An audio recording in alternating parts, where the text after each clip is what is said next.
Bassebo ne bannyabo, mbaaniriza olwaleero wano ku nnyimba zaffe zino ze tuyimba nga twetegekera amazaalibwa ga Mukama waffe Yesu Kristo. Tusanyuse nnyo okubalaba, mwebale okunyuma era mukulike n'okutindiga engendo ze mutambudde.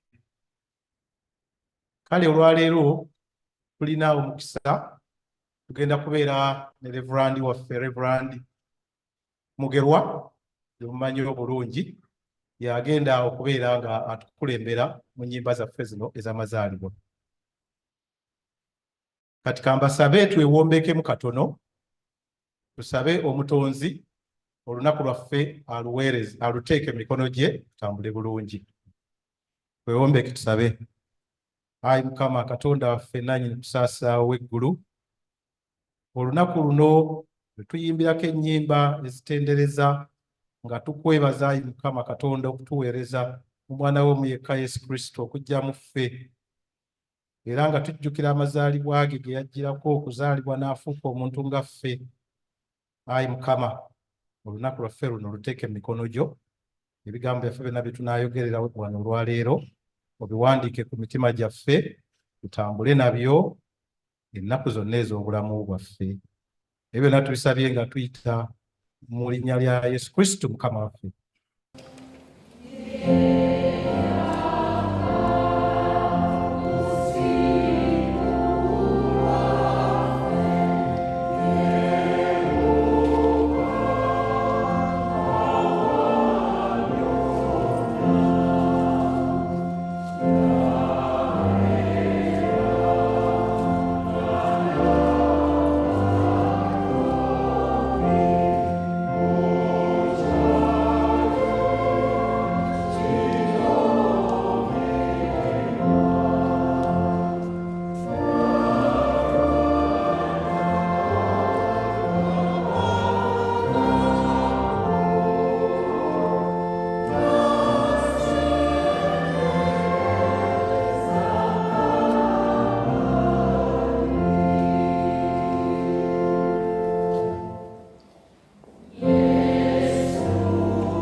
Daniel, Cristo, Gatulindio e Bagen Kulu, Yamasani Baka, Mukama Fies Cristo.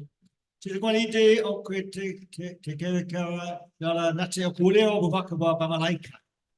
Okukungania, Lowozo Biafe, Ugendi e Eselkini. Tulabi e Chamago Chino, e Chawano Ono, Azalidwa, Muchalo.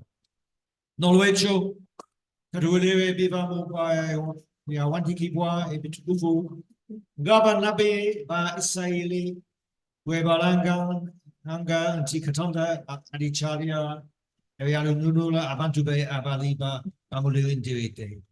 Kadimbe and Yibasafe, Gatu Sanjuke, Kuranga, Evolution, Katonda, Yagenda, to Chiri Dala.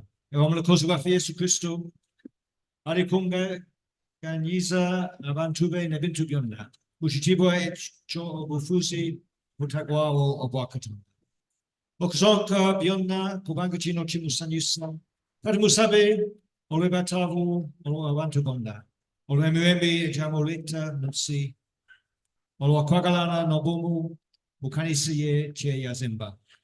Ero Kusinga Dala, Natudukere, Mumasuke, Abavu, Banafuye, Abolumwa Njala, Baze Numa, Abawade, Nabakumbu Kubaka, Awalekwa Nabu, Abatacha, Alibwa, Abakade, Nabana, and Fusi, Abachari Abatu, Era Nabo Abatamani, Yesu Christo, Abatamwagala, Era Nabo, Olwechibi, Abana Kulia, Kualia, Okwagala Kwe. Netisembayo, Natudukere, Mumasuke, Abo Abatendereza, Wamunafe, Batachali Mubili Guno, Wabula Eli, Chitangala, Echamani, Chibine Chideni, Inyo Tainza, Kubaribwa, Muntuyena, Anga, Subi, Yabwe, Liwani, Inti, Chikambo Yafuka Mubili, Nabarako Chituli. Nafe, Tusichimu, Wamu Nabu, Yesu Christu, Amen. Jonna. Kadmusave no Wombe Fuma, Soke, Tebe, Ari Mugulu, Gatuit, Mobigambo ye, Kenini, ye, Yatui Guisa, Nga Tugambanti, Chitafe, Ali Mugulu, Evenil Gusibwe, Abwako Muche, Yagale Becklin, see, Nga Becklin Mugulu, but Melebe Affair, Sonia Conumber Affair, Conuana Bukimeba, Yotakonubi, Waka, Nobienza, Nechitiwa, Bibio, Emebe. Amen. Katonda ayogera nti ezzadde ly'omukazi liribeetenta omusota. Ne bawulira eddoboozi lya Mukama Katonda ng'atambula mu lusuku mu kiseera eky'empewo. Omusajja ne mukazi we ne beekweka mu maaso ga Mukama Katonda wakati mu miti egy'omu lusuku. Mukama Katonda n'ayita omusajja n'amugamba nti, oli luuyi wa? N'ayogera nti, mpulidde eddoboozi lyo mu lusuku, ne ntya, kubanga mbadde bwereere, ne neekweka. N'ayogera nti, ani eyakubuulira nti obadde bwereere? Olidde ku muti gwe nakulagira obutagulyangako? Omusajja n'ayogera nti, omukazi gwe wampa okubeeranga nange yeyampadde ku muti n'endya. Mukama Katonda n'agamba omukazi nti, kiki kino ky'okoze? Omukazi n'ayogera nti, omusota gunsenzesenze n'endya. Mukama Katonda n'agamba omusota nti, kubanga okoze kino, okolemiddwa gwe okusinga ensolo z'omu nnyumba zonna, n'okusinga buli nsolo ey'omu nsiko. Onootambuzanga olubuto n'olyanga enfuufu ennaku zonna ez'obulamu bwo. Nange obulabe nabuteekanga wakati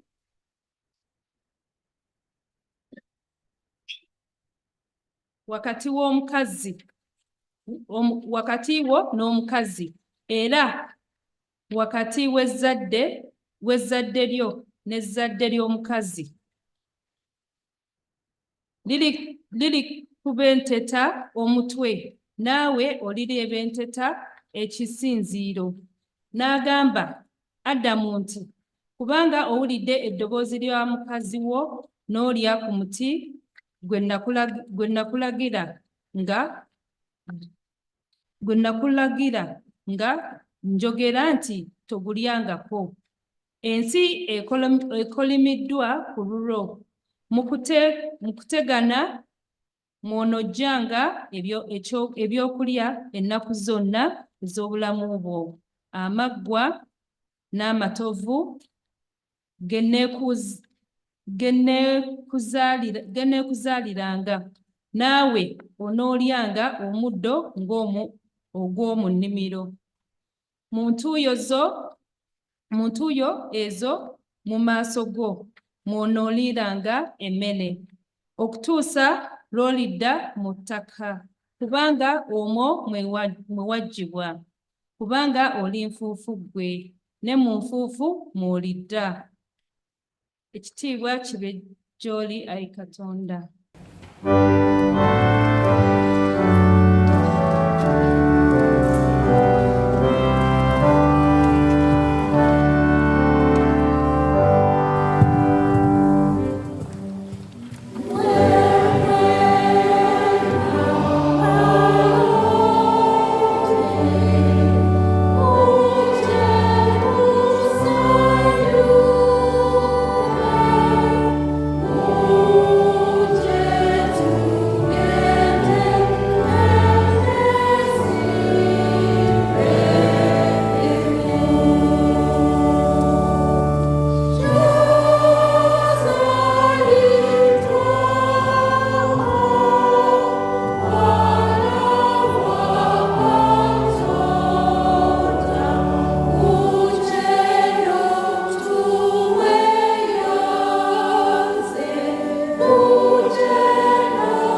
After these things, God tested Abraham. He said to him, Abraham, and he said, Here I am. He said, Take your son, your only son Isaac, whom you love, and go to the land of Moriah, and offer him there as a burnt offering on one of the mountains that I shall show you. So Abraham rose early in the morning, saddled his donkey, and took 2 of his young men with him and his son Isaac. He cut the wood for the burnt offering and set out and went to the place in the distance that God had showed him. On the 3rd day, Abraham looked up and saw the place far away. Then Abraham said to his young men, Stay here with the donkey. The boy and I will go over there. We will worship, and then we will come back to you. Abraham took the wood of the burnt offering and laid it on his son Isaac, and he himself carried the fire and the knife. So the 2 of them walked on together. Isaac said to his father Abraham, Father, and he said, Here I am, my son. He said, The fire and the wood are here, but where is the lamb for the burnt offering? Abraham said, God himself will provide the lamb for the burnt offering, my son. So the 2 of them walked on together. When they came to the place that God had shown him, Abraham built an altar there and laid the wood in order. He bound his son Isaac and laid him on the altar on top of the wood. Then Abraham reached out his hand and took the knife to kill his son. But the angel of the Lord called him from heaven. He said, Abraham, Abraham. And he said, Here I am. He said, Do not lay your hand on the boy or do anything to him. For now I know that you fear God, since you have not withheld your son, your only son, from me. And Abraham looked up and saw a lamb caught in a thicket by its horns. Abraham went and took the lamb and offered it up as a burnt offering instead of his son. So Abraham called the place, The Lord will provide. As it is said to this day, on the mount of the Lord it shall be provided. The angel of the Lord called Abraham a second time from heaven and said, By myself I have sworn, says the Lord, because you have done this and have not withheld your son, your only son, I will indeed bless you, and I'll make your offerings, I'll make your offsprings as numerous as the stars of heaven, and as the sand that is on the seashore, and your offsprings will possess the gate of their enemies, and by your offspring shall all the nations of the earth gain blessing for themselves, because you have obeyed my voice. So Abraham returned to his young men, and they rose and went together to Beersheba, and Abraham lived at Beersheba. Thanks be to God.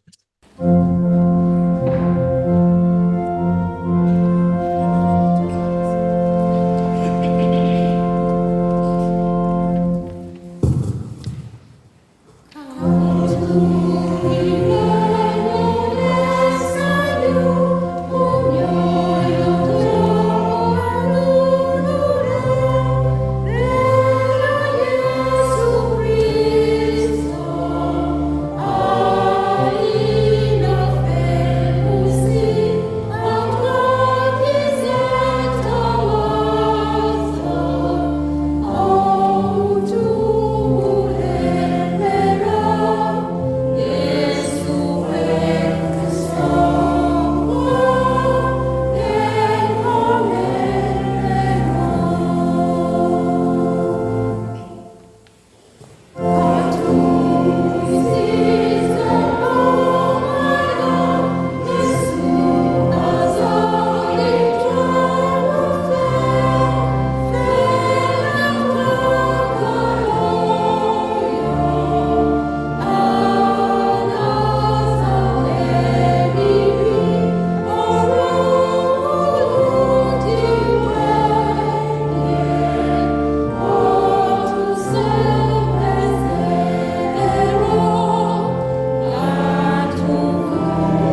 nabbi Isaaya alanga okuzaalibwa kwa Kristo n'obwakabaka bwe.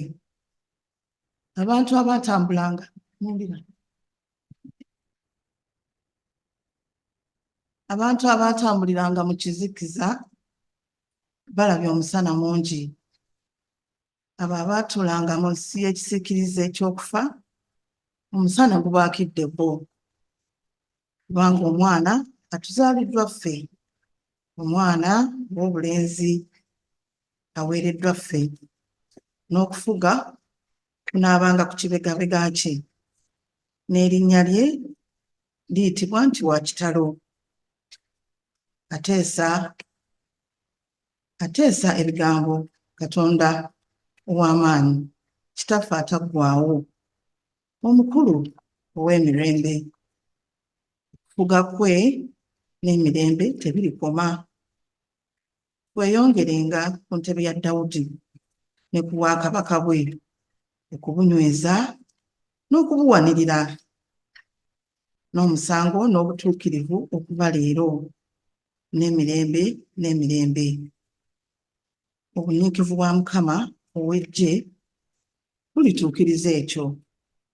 Ekitiibwa kibe gy'oli, Ayi Katonda.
Isaaya alanga emirembe Kristo gy'alireeta era girirangirirwa. Era mu kikolo kya Yese muliva ensibuka n'ettabi eririva mu mmizi gye liribala ebibala. N'omwoyo gwa Mukama gulibeerayo. Omwoyo gw'amagezi n'okutegeera, omwoyo gw'okuteesa n'okutya Mukama.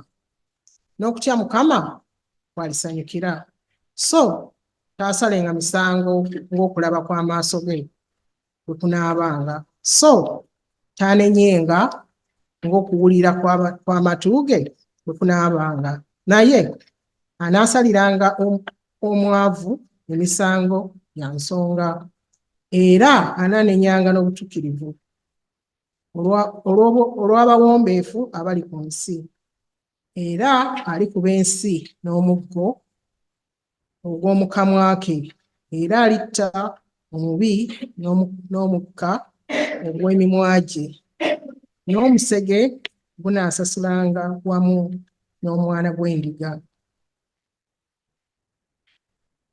N'omusege gunaasulanga wamu n'omwana gw'endiga, n'engo enaagalamiranga wamu n'omwana gw'embuzi, n'ennyana n'omwana gw'empologoma, n'ekyassava wamu n'omwana omuto alizikulembera.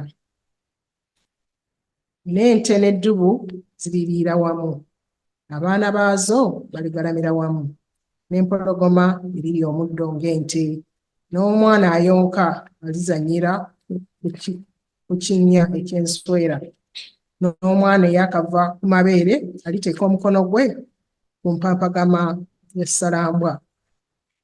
Tebaliruma newankubadde okuzikiriza ku lusozi lwange olutukuvu lwonna, kubanga ensi erijjula okumanya Mukama ng'amazzi. Kubanga ensi erijjula okumanya Mukama ng'amazzi gasaanikira ennyanja.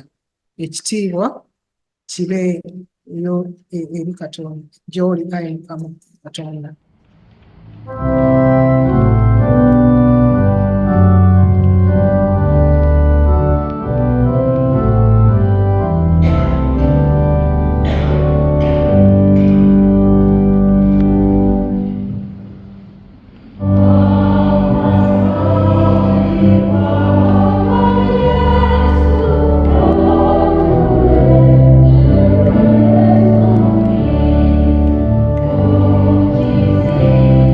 Jesus.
Malayika Gabulyeri alanga okuzaalibwa kwa Yesu.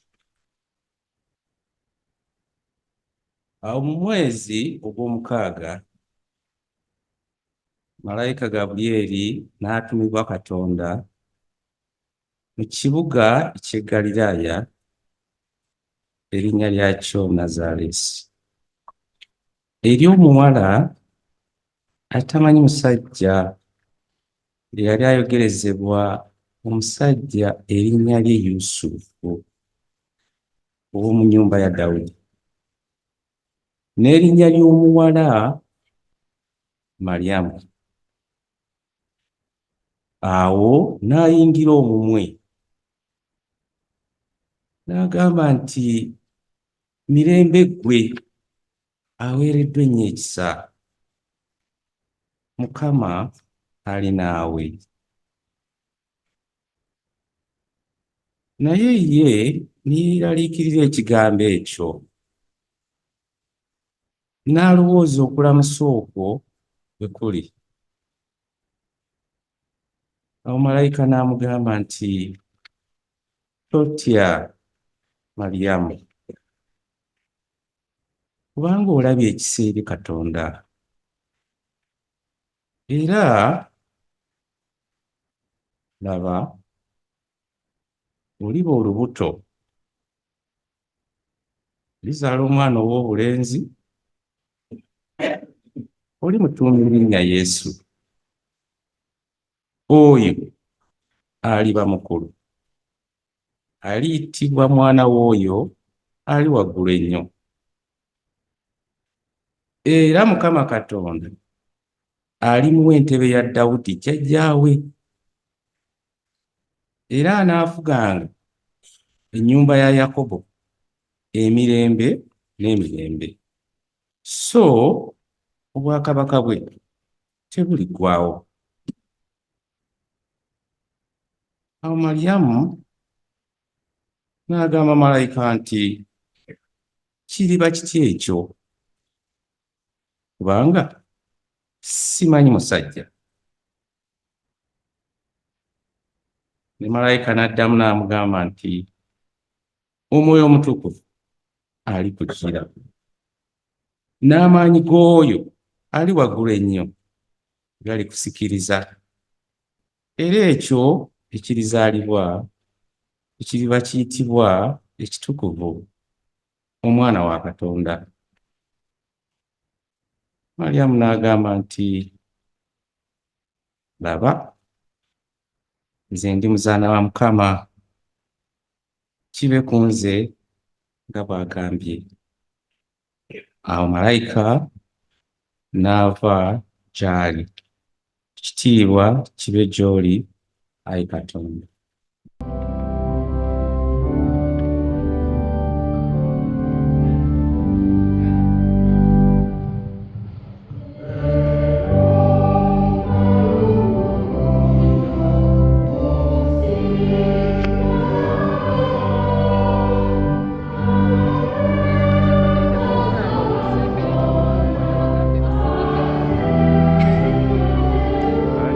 Waliyo kamera.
olwatuuka mu nnaku ezo etteeka ne liva eri Kayisaali Agusito ab'ensi zonna okuwandiikibwa bonna ne bagenda okwewandiika buli muntu mu kibuga kyabwe ne Yusufu n'ava e Nazaalesi mu kibuga eky'e Ggaliraaya n'alinnya e Buyudaaya okugenda mu kibuga kya Dawudi ekiyitibwa Besirekemu kubanga yali wa mu nnyumba kika kya Dawudi yeewandiike ne Maliyamu gwe yali ayogereza ng'ali lubuto.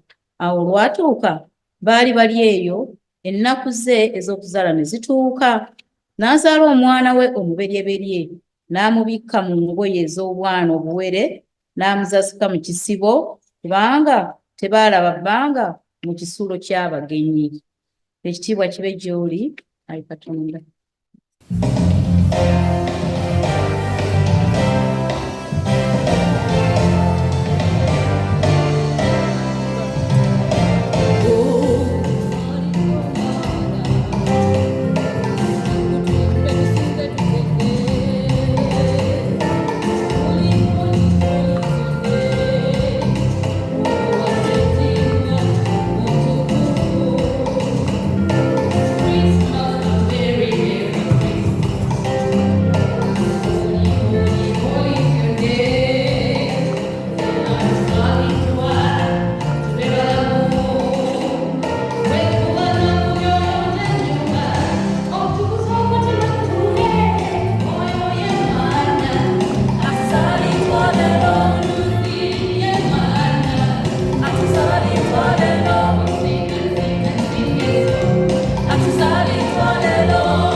Abasumba bagenda mu kiraalo okulaba omwana Yesu.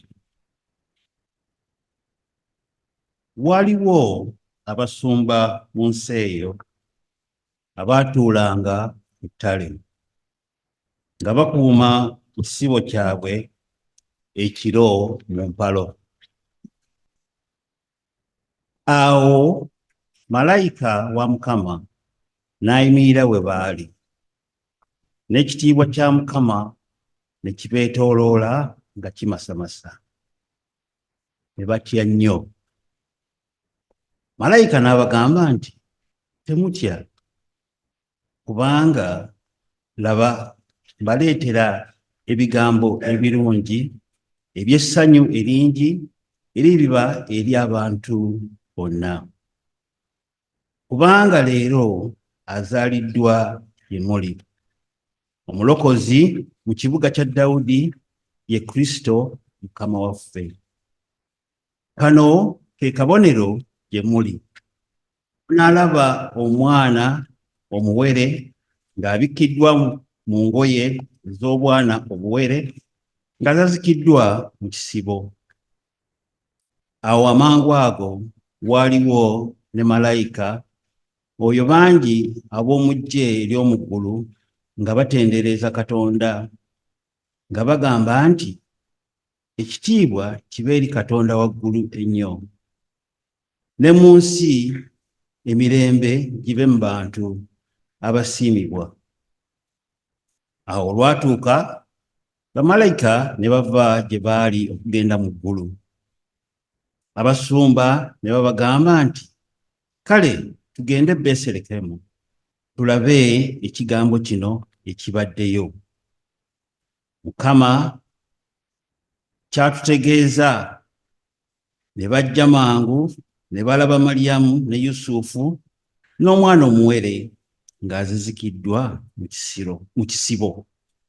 Kitiibwa kibe gy'oli, Ayi Katonda.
bakabaka abagezigezi bakulemberwa emunyeenye okulaba omwana Yesu. Awo Yesu bwe yazaalibwa mu Bethlehem eky'Ebuyudaaya ku mirembe gya Herode kabaka, laba abagezigezi abaava ebuvanjuba ne bajja e Yerusalemu nga bagamba nti, ali ludda wa oyo eyazaalibwa kabaka w'Abayudaaya? Kubanga twalaba emunyeenye ebuvanjuba ne tujja okumusinza. Herode kabaka bwe yawulira ne yeeraliikirira era n'ab'e Yerusalemu bonna, n'akuŋŋaanya bakabona abakulu bonna n'abawandiisi ab'abantu, n'ababuuza nti, Kristo alizaalibwa wa? Nabo ne bamugamba nti mu Bethlehem eky'Ebuyudaaya, kubanga bwe kyawandiikibwa nnabbi bwe kityo nti, naawe Bethlehem ensi ya Yuda, toli mutono mu balangira ba Yuda, kubanga afuga aliva mu ggwe, alirunda abantu bange Isirayiri. Awo Herode n'ayita abagezigezi kyama, n'ababuuliriza nnyo ebiro emunyeenye eyakamala okulabika. N'abasindika e Bethlehem, n'abagamba nti, mugende munoonye nnyo, mulabe omwana bw'afaanana, naye bwe mumulabanga ne mujja mumbuulira, nange ndyoke nzije musinze. Be bwabulira kabaka ne bagenda, laba emunyeenye eyo gye baalabira ebuvanjuba n'ebakulembera, n'ejja n'eyimirira waggulu omwana waali. Bwe baalaba emunyeenye ne basanyuka essanyu lingi nnyo. Ne bayingira mu nnyumba, ne balaba omwana ne Maryamu nnyina, ne bavuunama, ne basinza omwana, ne basumulula ensawo zaabwe, ne bamutonera ebirabo bya zaabu n'obubaane n'omugavu. Ekitiibwa kibe gy'oli, Ayi Katonda. Oh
ko kulia stundu e chomwenda.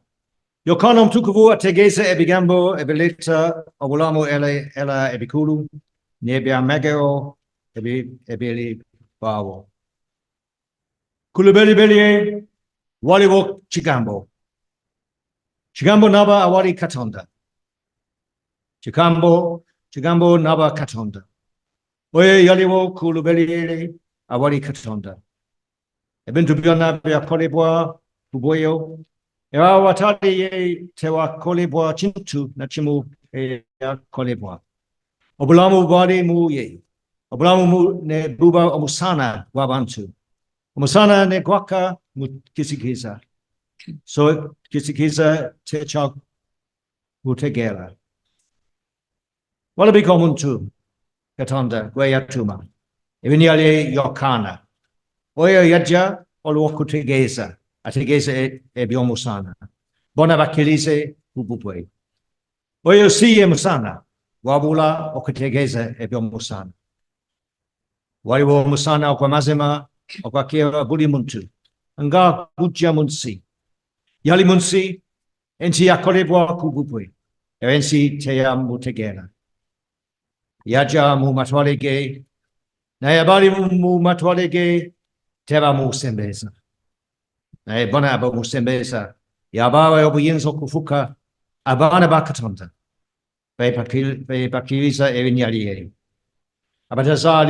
Abatazaalibwa musaayi newankubadde okwagala okw'omubiri newankubadde okwagala kw'omuntu naye abazaalibwa Katonda.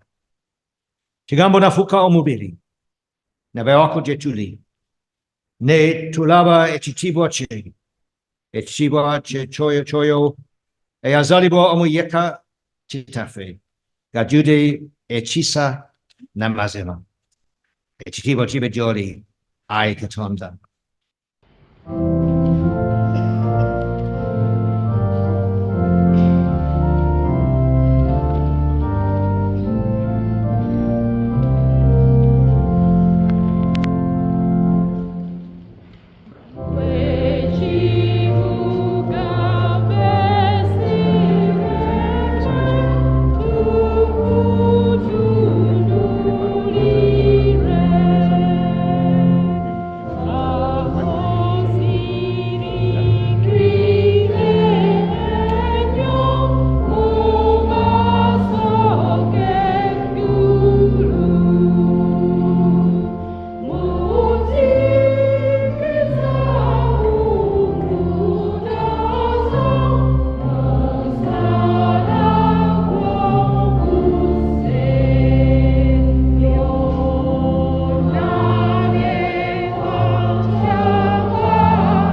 We,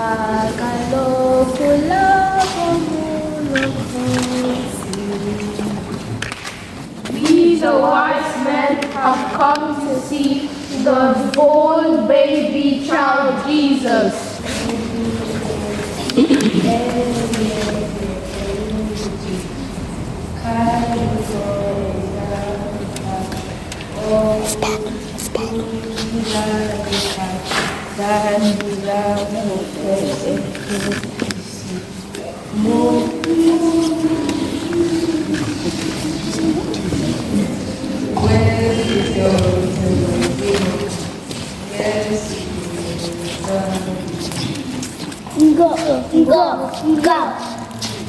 For to us a child is born, to us a son is given, and the government will be on his shoulders, and he will be called Wonderful Counselor, Mighty God, Everlasting Father, Prince of Peace.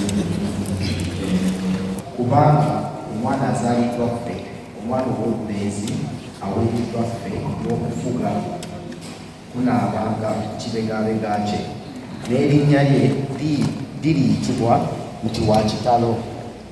Ateesa ebigambo, Katonda ow'amaanyi, kitaffe ataggwaawo, omukulu ow'emirembe.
Abakrisitaayo twasanyukidde nnyo okubalaba ku Christmas carols ez'olwaleero.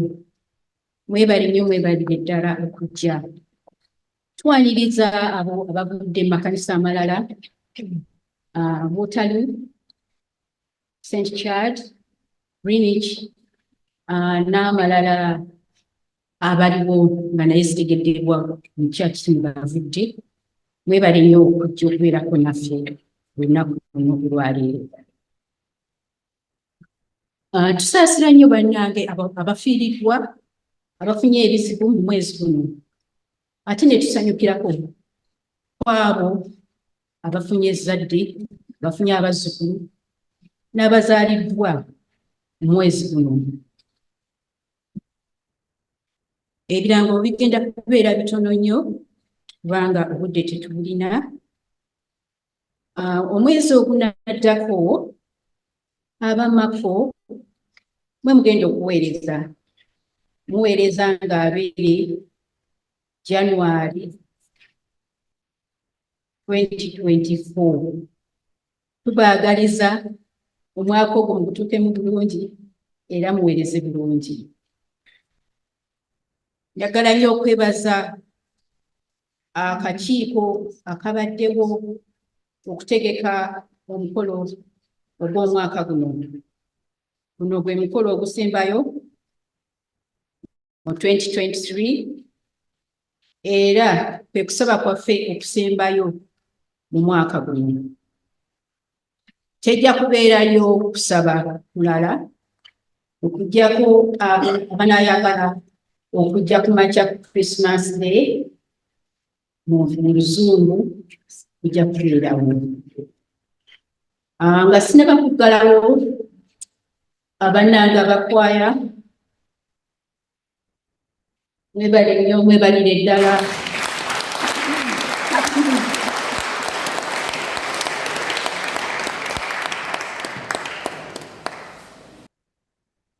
Mwami Frobisha mulembe bali kundakitinga.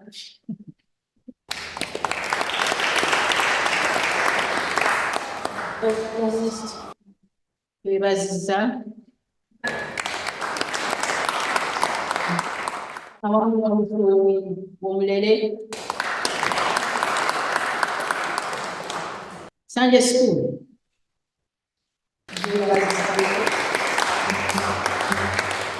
Twebaza mukyala Katumba Stella okulambisa emizannyo ate ne twebaza Mwami Kafeero eyakulembedde abaana. Ate era twebaza omukyala Rachel kubanga ye atesitese okugabula abaana wano. Mukyala Kafeero sikwerabidde n'abaana kubanga muva wala nnyo. Mwebale nnyo, mwebalire ddala.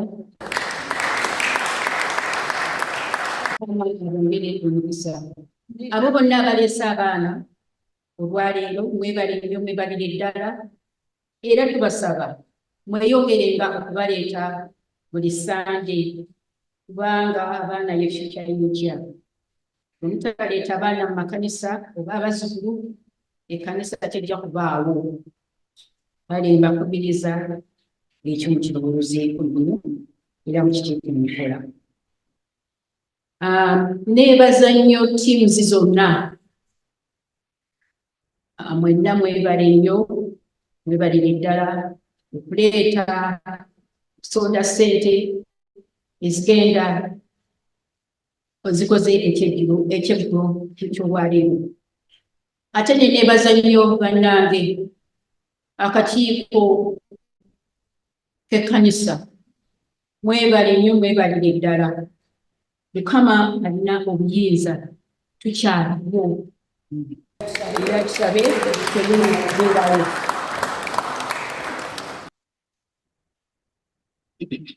Akati ssebo Reverend Canon Stephen Paulson Mulerwa tetumanyi kyakuwa.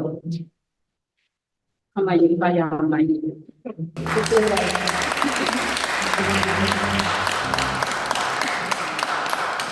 Nnyo nnyini ddala beerawo. Bannange abasomye ebitundu mwebale, naye asinze okusoma ekirabo kiwadde mutabani Senjona. Yazaalibwa kuno, asinze abo aboogera Oluganda abasinze okusoma. Nze badde ensala yange.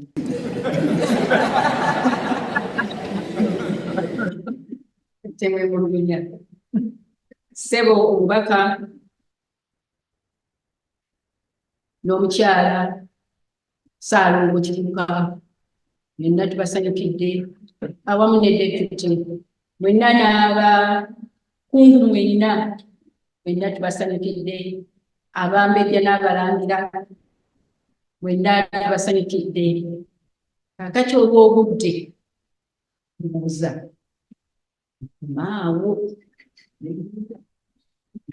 mbaagaliza omwaka omulungi gubeere mulungi nnyo.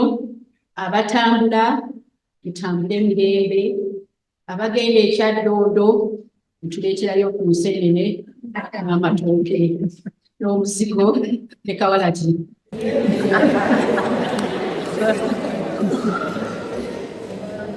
Kaakati bangi nnyo abaafudde wano ne bagenda e Buganda, nabo tubasabira banyumirwe Christmas ennungi era n'omwaka bagutandike bulungi. Temwerabira abagenda okutambula, mugendeeko mu makanisa gammwe ne gye muva, musabeko nabo, Mukama abongere emikisa. Mwebale nnyo bannange, mwebalire ddala nga tetunnaba kwerabira. Abafumbye mwenna mbebaliza wano, mwebalire ddala. Nga sineerabira mbadde nsobeeza okwerabira mwannyinaze Mwami era wasukuma kati nakitegedde lwaki bakuyita musukulumu kubanga otujje mu ddibu twabadde n'eddibu eddene ennyo yaguddewo accident ate n'oluzibikira Sewo Mwami Kavuma Edgar weebalire ddala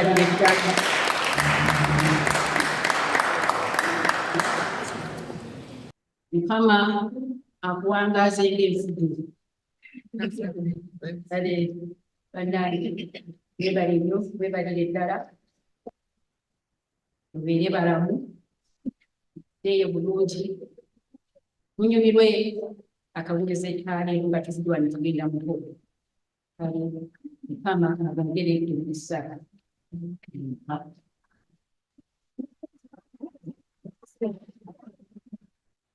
bannange kino kirapeninga nnyo omuntu gwokola naye omwerabira oluusi omwami yeerabira okugamba omukyala we nti omukyala wange ali wano nasse naye Sewo Mwami Ssekubunga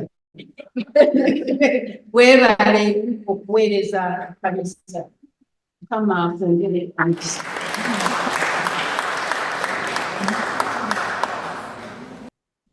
kale mwenna ndowooza beebazizza beseebazizza Sewo mbadde nkwerabidde nsonyiwa nnyo omukungu Kalanzi weebale okubeera ku nyuma n'abakuyambye bonna kati bakwatisi nga sinaba kuva wano ngenda okuyita omubaka wa Kabaka Ssaayongo Kibuuka nkwaniriza nnyo nabwo tuweeyo obugambo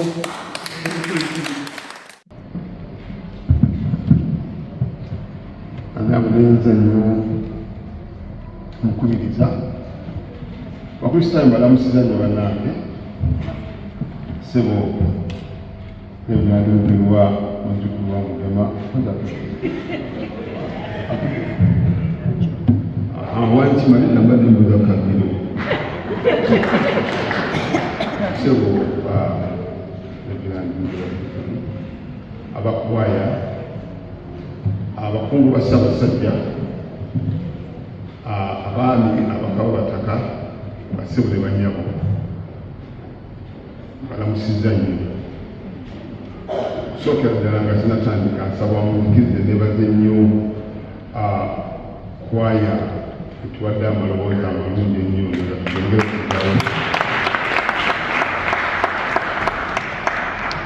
tenze nina essanyu lyange kubanga okwaya muli bazzukulu bange tuva mu kaalo kali amatende ndoza munuleko nange tuva abo bakaalo katukunywanyi kale ate nsaba tuwe nnyo obugalo wadde tebaliwo aba Sunday school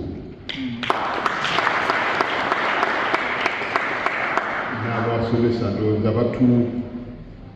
batuwadde ekyokulabirako abaana abo abato boogedde olulimi Luganda ekyo kikulu nnyo ne bambala ng'Abaganda n'ebintu nabikola ng'Abaganda kale tubongeremu ku bugalo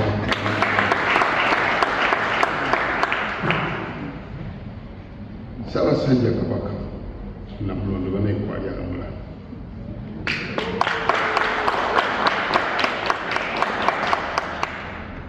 era ntumiddwa embugamba tusseko obubaka buno obaagaliza Ssekukkulu ennungi ejjudde essanyu n'omwaka omujja gw'emirembe obubaka bwenjija embuga bwebampadde obutongole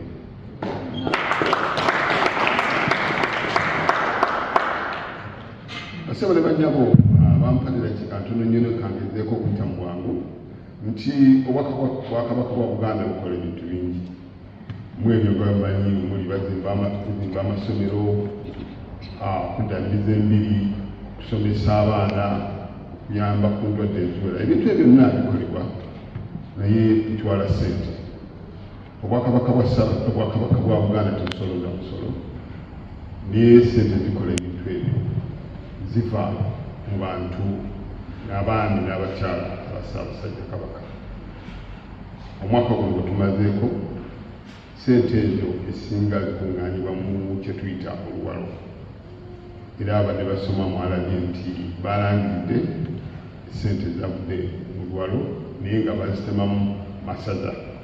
Masaza ag'e Buganda essaza eryasinga eryali mugande wa Akendo essaza ly'e Kyaddondo erigulirwa essaza ly'e Buddu. Kati mwe ab'Essingo abawasijja boogerako kubanga kiddagala ngabe musobye amasaza abiri agasooka.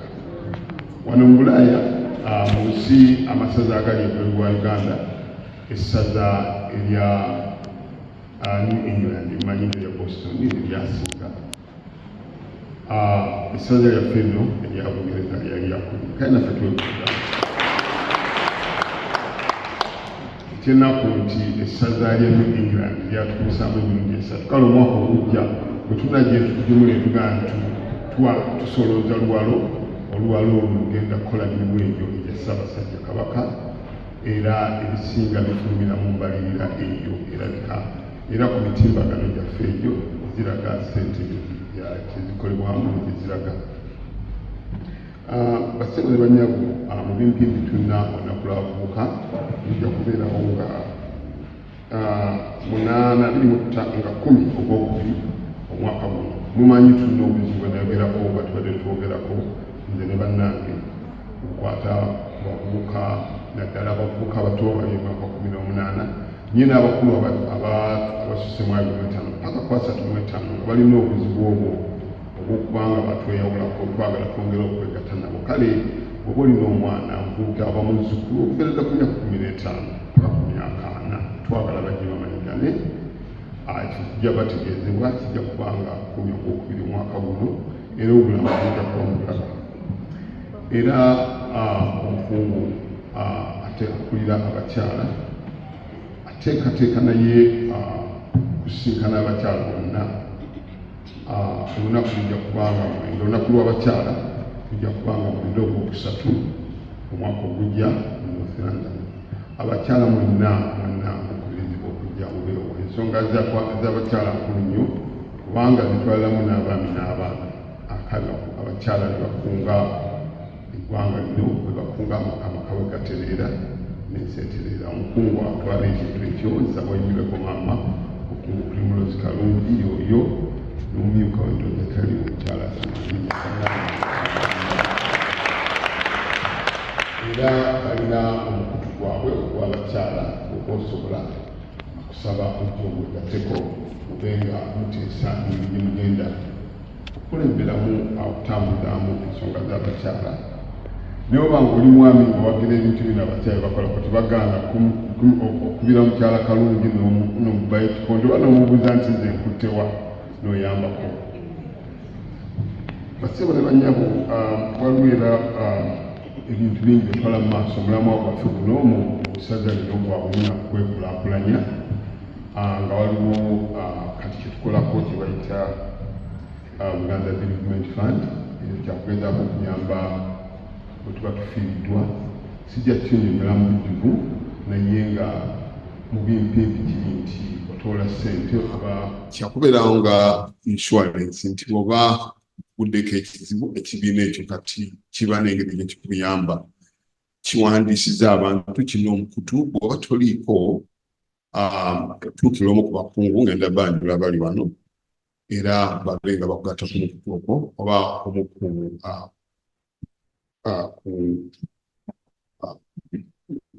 groups zetulina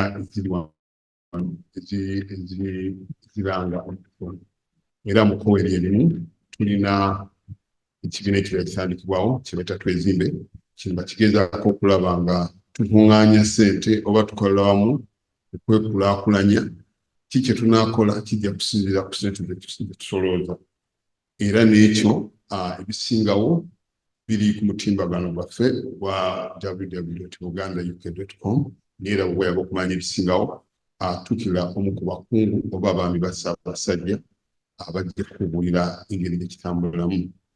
Ssebo ne bannyabo wano we tuli ebbendobendo tulina amabendobendo 5 ebbendobendo lye bayita South and West England nga likulembera omumyuka myuka wange omukungu Janet Nabatamu Kibiisa bayimirireko kyaliza wano omukungu Kalungi yatwala ebyabakyala mwanjudde waliwo omukungu Kalanzi wali n'omukungu Maria Mutumba abatabamanyi badeesa amuyimuleko abo be batwala ebwandiisizo byemula byonna ebifuluma Oluganda oluteredde olukyamye ebo sinze naye nga bakola omulimu gwa ttendo okuwandiika Oluganda n'omunyigizamu ng'obeera kuno bongeremu Obuganda. Tugamba emikungu eyawumula wano omukungu Winnie Nantege naye nyabo twandiza olwalwo omulala gusangidde abo nno be bamu ku bakungu be tuweereza nabo. Basebo ne bannyabo tulina emikutu kutuwa nga bwe ngambye kuli kutuweera information yonna ekwata ku Buganda nga kuliko ebintu bingi nnyo ebituyamba mu kukulaakulanya nga bwe ngambye abavubuka abakyala abaana ebimu byo tetusobola kwogera olw'ekiseera kino kye tufuna tulina okupapula buno so okuwandiika ndojjuzaamu tujja kuba tukuweereza buli kiba kibeerawo ku ssimu yo oba ku imero yo naye nga tukusuubiza nti tetujja kubizanyisa oba kubigaba oba kukuweereza bintu byonna bitakwatagana na Buganda. Tukimanyi nti waliwo abamu nga Oluganda luba luzibu okusoma tujja tuweerezanga mu Luganda ne mu Luzungu naye tujja kukozesa n'omukutu ogwo okubuuza kyonna kiwandiyagadde okubuuza kubanga obumu ku buvunaanyizibwa bwaffe kwe kutuusa ebirowoozo byammwe ng'abantu ba Ssaabasajja embuga. Kale emikutu egyo nakala akapapula buwandikako bonna kyonna kiwandiyagadde tumweyo mu bakama baffe tukozesa omukutu ogwo bibatuusaako. Basebo ne bannyabo ekisembayo omwaka ogujja nga butugamba nti tujja kukola emyaka 10 kasooka nga Ssekabaka Sir Edward Muteesa wangula atuva ku maaso.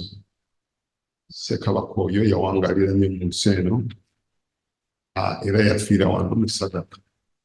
Waliwo enteekateeka ey'okuzimba ekijjukizo kinene ekibumbe nga kiri mu Sadaka. Omulimu ogwo gwatandika dda gukoledde akabanga naye nga gwetaagisa ssente nnyingi gwetaagisa pawundi eddala emitwalo 10 naye nga batyanya bagamba nti n'olugendo oluwanvu lwonna olutandika na sitepu emu kale nga tutandika okusolooza n'okufuna ssente zitandika okubumba ekibumbe ekyo Mukama batuyambye mu Novemba w'omwaka ogujja tukigulewo era tulina omwami Kafeero sigweyimirako bali akakiiko akakola ku kintu ekyo era nga waliwo akabba akajja okuyita mu bbanga ttono bwe banaawedde bamukoolo n'akuuma akatwala ssente ne bw'oteekamu pawundi emu ne ziba 2 ne bwe ziba 10 ne bwe ba 10 zonna tujja zaaniriza. Banange musenyi bwe bampadde njabudde kubanga baŋŋambye nti nina okukozesa kinatono nnyo n'ebigambo ebyo tubaagaliza amazaalibwa amalungi omwaka omujja ogw'essanyu n'ebirungi byonna byatuukeko omwaka guno omupya tutandika. Ssaabasajja Kabaka awangaale.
Tukakitonda nchi kitafei na Bwana na moyo mtukufu iberi kumwe kaleme ya wako iwembe.